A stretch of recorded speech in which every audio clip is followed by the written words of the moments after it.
65, retired last year after 35 years in aerospace engineering. I wasn't some suit pushing papers. I designed propulsion systems, the kind that keep people alive in orbit. Quiet work, but I took pride in it.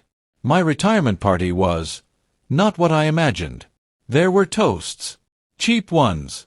Catered food. My wife Lisa, 58 years old, barely spoke to me.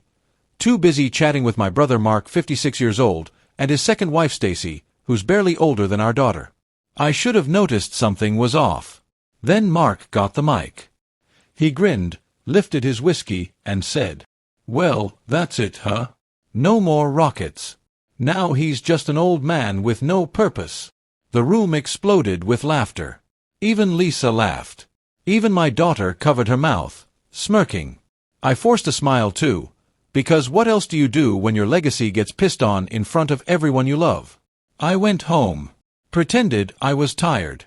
Slept in the guest room for space. At 3 a.m., I opened my laptop.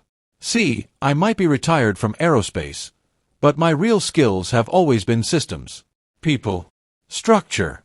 I know how to design for slow failure. I know how to build things that look fine, until they fall apart. And I was about to do just that. Background. Mark and I inherited our parents' house and estate when they passed 10 years ago. I let him move in. He'd been through a divorce, and I felt sorry for him. We co-owned it legally, though I handled the finances.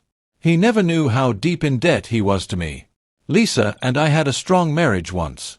But 3 years ago, she reconnected with Mark. Too much, too fast. I always sensed something, but I swallowed it for peace. I'd also been quietly managing a trust for our daughter, 32 years old, and stepson. Lisa's son, 29 years old, from a previous marriage. I controlled that account completely. Mark and Lisa thought I was done. They thought I was too old to fight back. They were wrong. The plan. Step 1. Information. I quietly installed monitoring software on Lisa's devices. Before you judge, know this, within 3 weeks, I had everything. Messages, photos, plans. She and Mark had been having an affair. For 2 years. They joked about how dead I was inside. How they were going to help me fade out peacefully, while they figured out how to break the news. My wife. My brother. I didn't cry. I didn't scream. I started pulling threads. Step 2. Finance. I began liquidating select assets. Quietly. Methodically. I sold a small rental property and funneled the proceeds into a new LLC, fully mine, off the books. I moved the trust accounts under that LLC's umbrella. They didn't notice. No one ever looks behind old men and their spreadsheets. Step 3. Divide and watch. I started feeding Mark small financial gifts. Enough to build trust. Then, I started dropping hints to Lisa that Mark was hiding money from her. I forged a few accidental texts from Mark to a fake girlfriend. She confronted him. He denied it.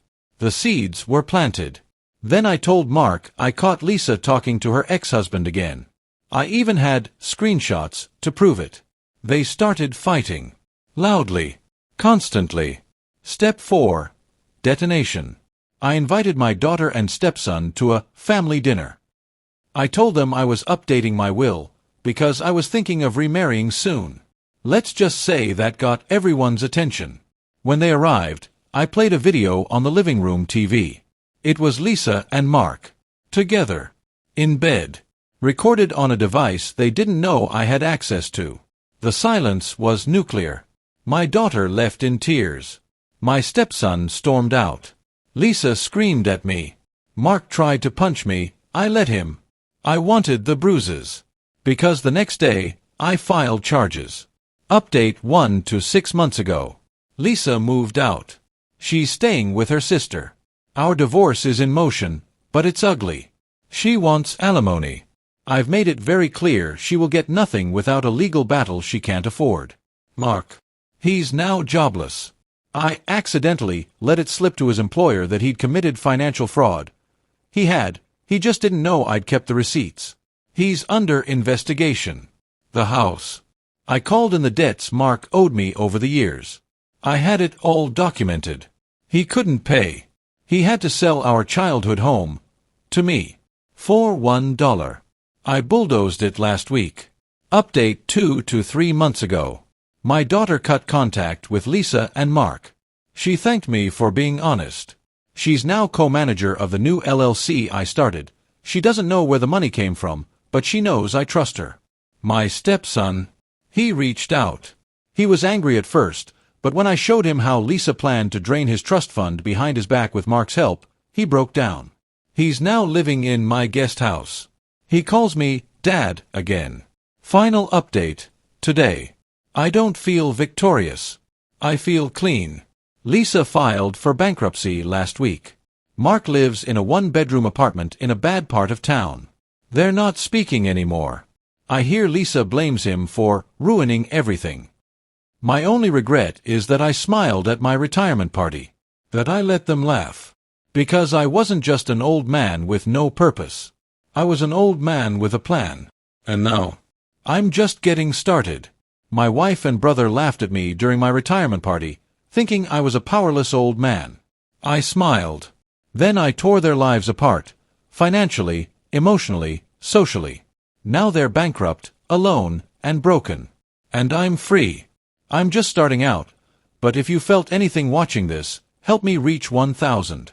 Your one click means more than you know.